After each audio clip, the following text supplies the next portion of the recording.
오늘 디모데전서 1장 12절부터 20절까지 그렇게 마지막까지 보겠습니다. 디모데전서는 사도 바울이 디모데에게 목회적인 도움을 주기 위해 쓴 서신이라고 했습니다. 교회 사역에 있어서 일어나는 많은 현안들에 대해서 그가 믿음의 선배로 또 스승으로 또 영적인 아버지로서 그에게 격려하고 때로는 부족한 부분을 채워주기 위해서 쓴 사랑의 서신입니다. 디모데전서가 언제 쓰여졌는가? 이제 학자들이 추정해 보면 바울이 로마 감옥에 그 황제의 재판을 받기 위해 구금이 되죠. 그러다가 이제 풀려나게 됩니다. 풀려났다가 또 2차 투옥이 되게 되는데 그 사이에 디모데전서를 썼다 이렇게 추정을 합니다. 그러니까 지금 감옥에 있다가 풀려난 상태입니다.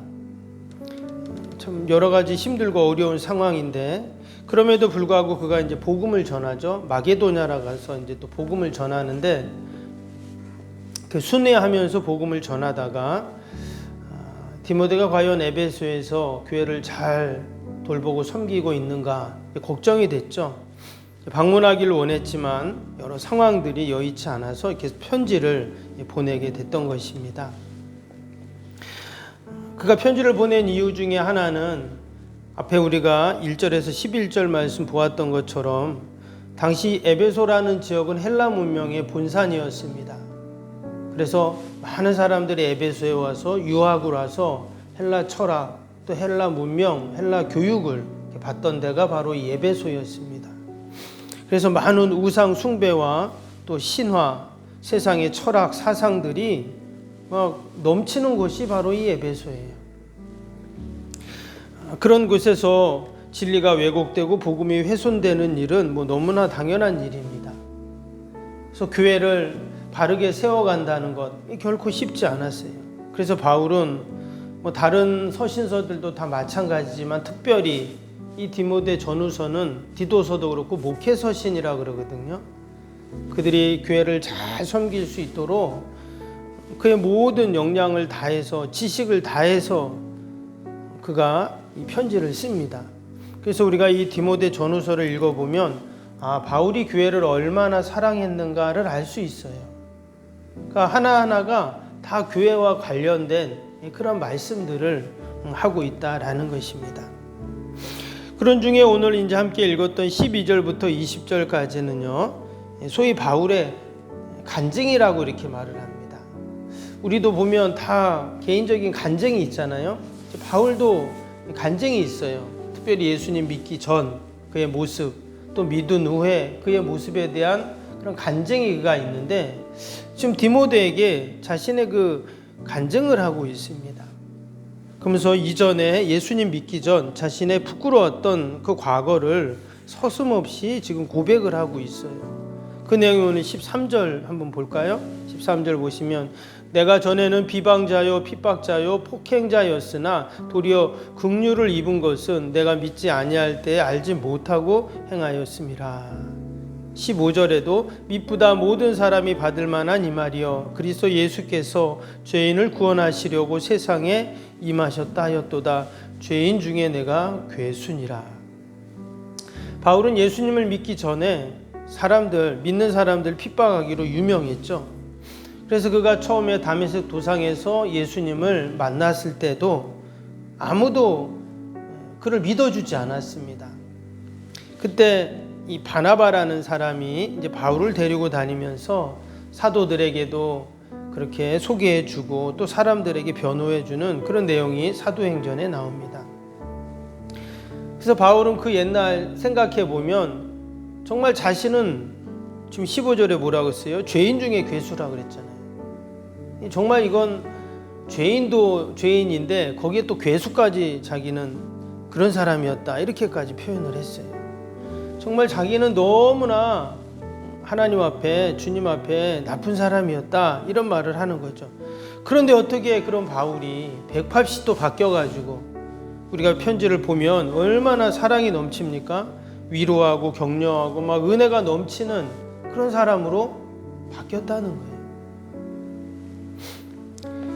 그는 뭐라고 고백했냐면, 이제 나중에 나오지만 그 희생 제물에 포도주를 붓습니다. 태우기 전에.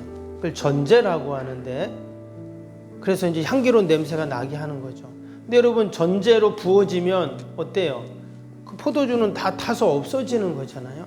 근데 마치 자기가 전제로 부어질지라도 자기는 감사하다, 이렇게 고백까지 할 정도였습니다.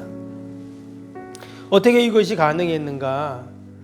오늘 12절 다시 봅니다. 나를 능하게 하신 그리스도 예수 우리 주께 내가 감사함은 나를 충성되이 여겨 내게 직분을 맡기심이니 그랬어요.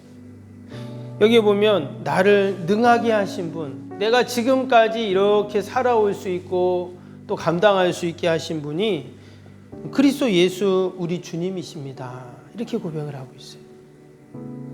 그러면서 자신을 충성되이 여겨 직분을 맡기셨다 했죠. 근데 사실 바울이 충성되지 않았죠. 그가 13절에 고백했던 것처럼 그는 핍박자, 또 박해자, 폭행자 이런 사람이었는데, 아니 하나님이 자신을 충성되이 여겨 직분을 맡기셨다는 거예요. 뭔가 좀 앞뒤가 안 맞는 그런 얘기 같아요. 근데 13절 말씀처럼 뭐라 그랬어요? 자기가 긍휼을 입었다, 이렇게 지금 표현을 하고 있습니다. 한마디로 자신의 의지 능력이 아니라 전적 하나님의 은혜 있고 긍휼하심이었다는 것을 그가 지금 고백을 하고 있는 것입니다. 믿는 자들을 핍박하고 또 교회를 박해하고 그런 사람들을 잡아 가두고, 이런 자신을 하나님이 택하셔서 직분도 주시고 지금까지 이런 사명을 감당하게 하신 이 모든 것이 하나님의 은혜라는 거죠. 오늘 14절도 다시 봅니다. 우리 주의 은혜가 그리스도 예수 안에 있는 믿음과 사랑과 함께 넘치도록 풍성하였도다. 하나님이 베풀어 주신 그 은혜가 너무 풍성해서 그 은혜로 내가 지금 이렇게 살고 있다 하는 것입니다. 여러분, 동일하게 저와 여러분들도 우리가 직분받고 사명받아서 지금까지 교회를 섬기고 또 우리가 기도하고 또 하나님 나라를 위해서 이렇게 헌신할 수 있는 것이 여러분 다 하나님이 베푸신 그 풍성한 은혜 때문인 줄로 믿습니다. 다른 것은 없어요. 다른 이유가 없습니다. 오직 하나님의 은혜인 거예요. 그 은혜 때문에 내가 지금까지 살아온 것이고, 그 은혜 때문에 내가 지금까지 직분받아 사명받아 여러분 감당하면서 여기까지 왔는 줄로 믿습니다. 아멘. 우리가 하나님 앞에 가는 그날까지 우리는 그 은혜로 사는 것이고, 그 은혜 때문에 우리가 귀한 직분 사명 감당하는 줄로 믿습니다. 오늘 16절에 보면 바울은 하나님이 왜 자신에게 이런 은혜를 주셨는가를 말하고 있죠. 16절에 그러나 내가 긍휼을 입은 까닭, 그러니까 은혜를 받은 까닭이 뭐냐? 예수 그리스도께서 내게 먼저 일체 오래 참으심을 보이사 후에 주를 믿어 영생 얻는 자들에게 본이 되게 하려 하심이라. 하나님이 자신을 먼저 어떻게 해요? 오랫동안 참아주셨다, 이렇게 말씀해요. 그러니까 자기가 이렇게 돌아보니까 하나님이 나를 참아주셨던 거구나, 이렇게 이제 깨달은 거예요. 그럼 만약에 하나님이 참지 않았다면 어떨까요? 하나님이 참아주시지 않았다면 그 자리에 있을 수가 없죠. 근데 하나님께서 오래 참아주시면서 풍성한 은혜를 주시고 또 긍휼을 베풀어 주셔가지고 자기가 지금 이렇게 살아오고 있다 하는 것이죠. 그리고 더 나아가서는 후에 주를 믿어 영생을 얻은 자들, 그러니까 믿음의 성도들 있죠. 그들에게 본이 되게 하려고 하나님이 이렇게 나를 참아주시고, 그 이전에 교회를 핍박하고 스데반 그 순교할 때도 주동자였잖아요, 바울이. 그런데도 하나님이 자신을 다 참아주셨다는 거예요.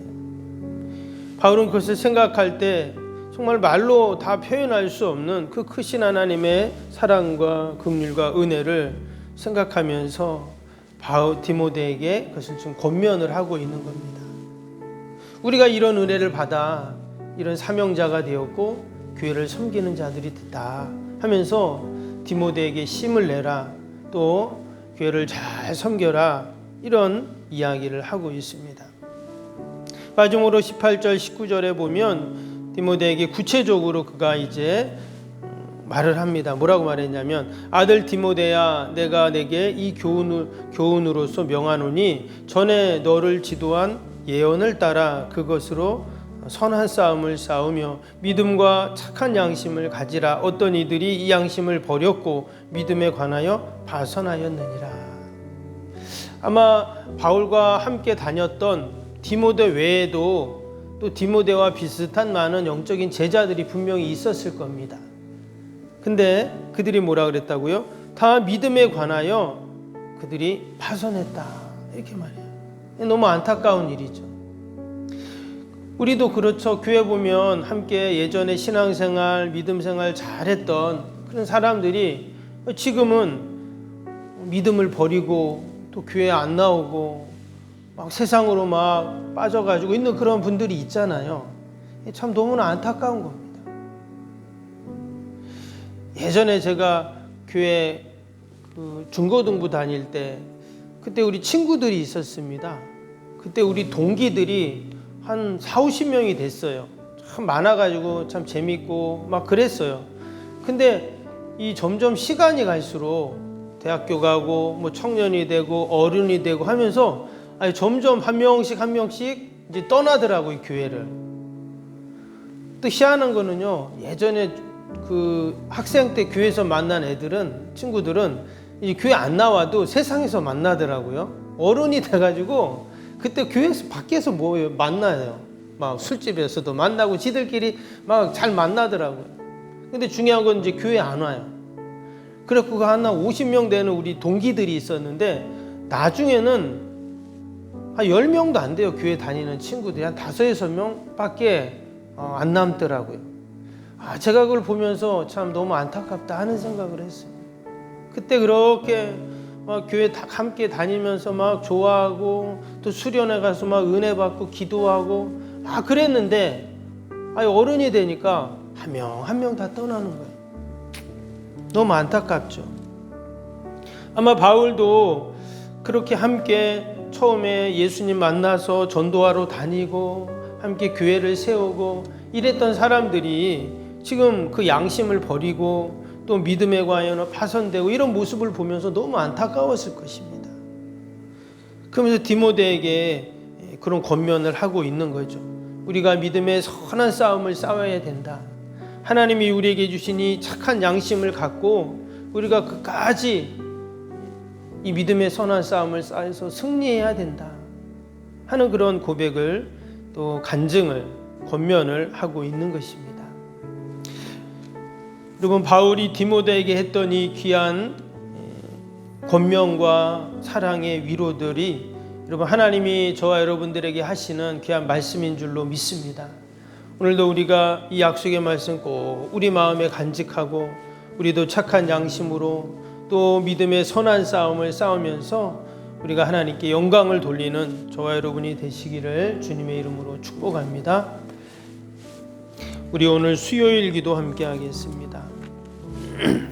46번부터 60번까지 기도. 46번부터 60번까지 기도입니다. 신실한 그리스도의 제자를 끊임없이 재생산하는 생명의 공동체가 되게 하옵소서.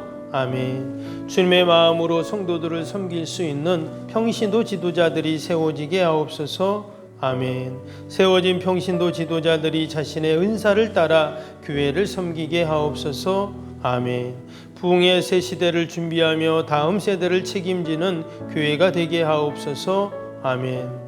복음의 능력으로 통일한국과 글로벌 시대를 감당할 다음 세대를 준비하게 하옵소서. 아멘. 다음 세대들이 성경적인 가치관으로 무장되어 열방을 품고 나아가게 하옵소서. 아멘. 우리 아이들이 지성과 감성과 영성을 겸비하여 새 시대의 부흥의 주역이 되게 하옵소서. 아멘. 이웃들을 목자의 심정과 긍휼의 마음으로 품고 사랑으로 섬기게 하옵소서. 아멘. 교회가 지역사회 주민들의 소통의 장소로 아름답게 사용되게 하옵소서. 아멘. 늘 섬김의 자리에 있게 하시고 지역의 자랑이 되는 교회가 되게 하옵소서. 아멘. 지역교회와 협력하여 함께 부흥하고 포항 성시화에 쓰임받게 하옵소서. 아멘. 온 성도들에게 구령의 열정이 불타게 하시고 영혼 구원에 힘쓰게 하옵소서. 아멘. 주님의 지상명령을 수행하며 주님의 소원을 이루어 드리는 교회가 되게 하옵소서. 아멘. 세계복음화를 위해 더 많은 선교사와 선교지를 품고 섬기게 하옵소서. 아멘. 새성전 건축이 열방의 구원을 위해 거룩한 선교센터가 되게 하옵소서. 아멘. 예수님의 이름으로 기도합니다. 아멘. 사랑과 은혜가 충만하신 하나님 아버지, 바울이 디모데를 생각하며 또 교회를 생각하며 또 믿음이 연약한 성도들을 생각하며 이 디모데전서를 쓰는 것들을 보면서 하나님, 오늘도 우리가 써야 할 귀한 디모데전서가 있는 줄로 믿습니다. 우리 사랑하는 가족들, 이웃들, 또 우리 연약한 성도들을 생각하면서 우리도 늘 선한 양심을 갖고 믿음의 선한 싸움을 싸워가는 저희들이 되게 하여 주옵소서. 우리가 다 바울처럼 이전에는 핍박자의 비방자요, 또 하나님 주님의 교회를 힘들게 하는 자들이었지만, 그러나 하나님이 우리를 긍휼히 여기시고 우리를 기다려주시고 우리를 귀하게 주님의 교회와 귀한 사명을 감당하는 자로 세워주셨는 줄로 믿습니다.